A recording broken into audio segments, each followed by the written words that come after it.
ఇంత వీర విధేయత, ఎంత విధేయత ప్రదర్శిస్తున్నారంటే వాళ్ళకి మామూలుగా వాళ్ళ సర్వీస్ రూల్స్ ఏంటి, వాళ్ళు ఏం చేయాలి అనేది పక్కన పెట్టేసి, పైగా ఇంకొకటి ఏంటంటే ఇక్కడ ఇన్స్ట్రక్షన్స్ ఎట్లా వస్తే అట్లా ఫాలో అవుతున్నారండి. అంటే ఇక్కడ ఏమిటి రూల్ ఏంటి, రైమ్ ఏంటి అనేది లేదు. వాళ్ళు బలానా వాడి మీద కేసు పెట్టు అంటే పెడతారు. అంటే వాళ్ళు ఇప్పుడు all India service rules 1955, code of conduct 1968 ఇవి ఉంటాయి కదా, అంటే ఇవన్నీ వర్తించవా? ఏపీలో పొద్దుపొడుస్తాయా? వీటికి ఏమి ఆంధ్రప్రదేశ్ మినహాయింపా? ఇవన్నీ అసలు చూడటం లేదండి, ఎవరూ చూడటం లేదు. మీకు నరేంద్ర మోడీ ప్రైమ్ మినిస్టర్ అయిన కొత్తల్లో ఒక ఇది తీసుకొచ్చాడు. ఈ ఐఏఎస్లు ఐపీఎస్లు కోడ్ ఆఫ్ కాండక్ట్ మీద రివ్యూ పెట్టారండి ఆయన. పెట్టి ఒక కమిటీని కూడా వేశారు. వేసి వీళ్ళు ఏంటి అంటే ఏదైనా స్టేట్కి అలాట్ చేస్తే వీళ్ళందరూ కూడా ఆ స్టేట్ లో ఉన్న ఏదైతే పొలిటికల్ పార్టీకి ఇది ఉంటారో వాళ్ళు దీనికి అనుబంధంగా మారిపోతున్నారు, ఇది కరెక్ట్ కాదు అనే విధానాన్ని వాళ్ళు గమనించి ఒక కమిటీని వేశారు. ఆ కమిటీని వేసి ఆ తర్వాత ఇంక మళ్ళీ దాని మీద ఇంకా ముందరికి ఎవరు వెళ్ళలేదు. మనం కొన్ని గవర్నమెంట్లలో మనం చూస్తుంటాం, ఈవెన్ తెలంగాణ అసెంబ్లీ ఎన్నికలప్పుడు కూడా మనం చూసాం. దాదాపుగా 7-8 మంది ఐఏఎస్ ఆఫీసర్లని ట్రాన్స్ఫర్ చేసింది ఎలక్షన్ కమిషన్. ఎందుకు? వీళ్ళు బీఆర్ఎస్ కి అనుకూలంగా వ్యవహరిస్తున్నారు అని చెప్పి సాక్ష్యాధారాలతో సహా ఇక్కడున్న అప్పటి ప్రతిపక్షం కాంగ్రెస్ పార్టీ సాక్ష్యాధారాలతో సహా చెప్పింది కేంద్ర ఎన్నికల సంఘానికి.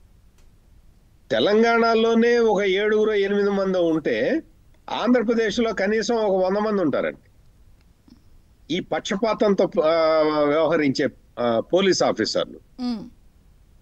ఇది మనం తిరుపతి లోక్సభ బై ఎలక్షన్ల అప్పుడు చూసాం. మనం ఐఏఎస్ ఆఫీసర్ అయి ఉండి 30,000 ఎపిక్ కార్డులు ప్రింట్ తీసి ఇచ్చాడంటే ఇంకా అతన్ని ఏమనాలండి? ఈ తరహాల పోలీసులు కింద స్థాయి వరకు అందరూ కూడా మొత్తం సపోర్ట్ చేసి ఈ దొంగ ఓటర్ కార్డులని ప్రింట్ తీసి ఇచ్చేసి మీరు వేసుకోండి అని చెప్పటం.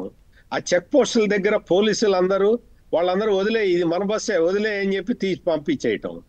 వాళ్ళందరూ తమిళనాడు నుంచో ఎక్కడి నుంచో వచ్చేసి అక్కడ ఓట్లు వేసుకోవటం, వీళ్ళందరూ కేసులు లేకుండా చేసుకోవటం. ఈ తరహాలో జరగటం అనేది నేను దాదాపు 40 సంవత్సరాల నుంచి జర్నలిస్ట్ గా ఉన్నానండి. నేనైతే మొట్టమొదటిసారి చూస్తున్నా. అంతకుముందు ఎక్కడో విన్నాం, అక్కడెక్కడో ఓం ప్రకాష్ చౌతాలా అనే ఒక ఆయన ఉండేవాడు, ఆయన చేశాడు అని చెప్పి హర్యానాలో అట్లా విన్నాం. కానీ ఇక్కడ ప్రత్యక్షంగా చూస్తున్నాం అన్నమాట. ఈ మొత్తం కూడా ఈ బోగస్ ఓటర్లని అసలు ఇంకొక విషయం ఏంటంటే బోగస్ ఓటర్లని చేర్పిస్తూ 4 పోలీస్ ఆఫీసర్లని, ఒక సిఐని 3 ఎస్ఐల్ని ఆ ఒంగోలు జిల్లాలో సస్పెండ్ చేశారండి. అసలు ఇంతకన్నా దారుణం ఉంటుందా? ఎందుకు ఈ మధ్య మళ్ళీ ఎస్ఐ హెడ్ కానిస్టేబుల్ సస్పెండ్ అయితే మరో 2కి విఆర్ కి పంపించారు. ఉరవకొండలో, విశాఖలో, గుంటూరులో, చంద్రగిరిలో. నా దగ్గర ఫుల్ లిస్ట్. ఇంకా ఇటువంటి వాళ్ళు ఎంతమంది ఉన్నారో లెక్కే లేదండి. మొత్తం అందరూ వాళ్ళ మనుషులే. అంటే వాళ్ళ మనుషులంటే వాళ్ళ మనుషులు కూడా కాదు, వీళ్ళు వాళ్ళ బంట్రోతులు. ఆ విధంగా ప్రవర్తిస్తున్నది ఇక్కడ ఆంధ్రప్రదేశ్ లో పోలీస్ శాఖ. మరి రేపొద్దున అసలు ఇలా ఉంటే, ఇప్పుడు నేను కొన్ని పేర్లు చెప్పాను, ఎక్కడెక్కడ ఎవరెవరిని ఎలా ప్లేస్ చేయాలి, ఇంటెలిజెన్స్లో ఎలా, లేదా ఎర్రచందనం టాస్క్ ఫోర్స్ అంటే వాళ్ళకి ఇస్తున్న టాస్క్లు కూడా వీళ్ళ సీమ జిల్లాలని కంట్రోల్ చేయాలి, లేకపోతే ఉద్యోగస్తుల మీద నిఘా ఇలా ఉంటున్నప్పుడు అసలు ఎలక్షన్ సజావుగా జరుగుతుందా రేపు జరగబోయేది? ఇప్పుడు కేంద్ర ఎన్నికల సంఘానికి ఆంధ్రప్రదేశ్ అనేది ఒక పెద్ద సవాల్ అండి. వాళ్ళు ఎంత అసలు అటు ఇటు ఆలోచించకుండా వాళ్ళు గనక యాక్షన్స్ తీసుకోవాలి. ఇటువంటి ఆఫీసర్లని వీళ్ళ మీద ఇప్పుడు అందరు ఐఏఎస్ఎల్ని ఐపీఎస్ఎల్ని మార్చడం అనేది సాధ్యం కాకపోవచ్చు. వీళ్ళ మీద సీనియర్ ఐఏఎస్ఎల్ని తీసుకొచ్చి నిఘా పెట్టాలండి. కేంద్ర సర్వీసుల్లో ఉన్న వాళ్ళని తీసుకొచ్చి ఇక్కడ నిఘా పెట్టుకొని పోలీస్ ఫోర్సుల్ని, సెంట్రల్ పోలీస్ ఫోర్సుల్ని దించి వాళ్ళు ఈ ఎస్పీల మీద కూడా, ఎస్పీలకు కూడా ఫ్రీ హ్యాండ్ ఇవ్వకుండా చేయగలిగినప్పుడు ఇక్కడ ఏదన్నా న్యాయం జరుగుతుందండి. లేకపోతే మాట్లాడదాం. ఇక్కడ ఆంధ్రప్రదేశ్ లో జరిగే ఈ వ్యవహారాలన్నీ కూడా కేంద్ర ఎన్నికల సంఘం ప్రత్యేక అబ్జర్వర్లను అంటే మామూలు అబ్జర్వర్లను పంపిస్తారు వాళ్ళు.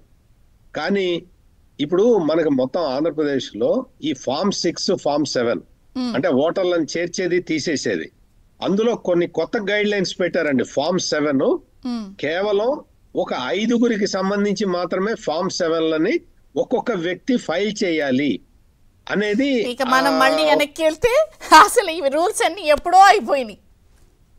అవి ఇటువంటివి స్ట్రిక్ట్ గా ఇంప్లిమెంట్ చేస్తున్నారండి. అంటే ఈ పోలీసు వీళ్ళకి సంబంధించి కూడా ఐఏఎస్లు ఐపీఎస్లకి సంబంధించి కూడా కోడ్ ఆఫ్ కాండక్ట్ లో తీసుకొని వాళ్ళు స్ట్రిక్ట్ గా ఇంప్లిమెంట్ చేయగలిగితేనే ఆంధ్రప్రదేశ్ లో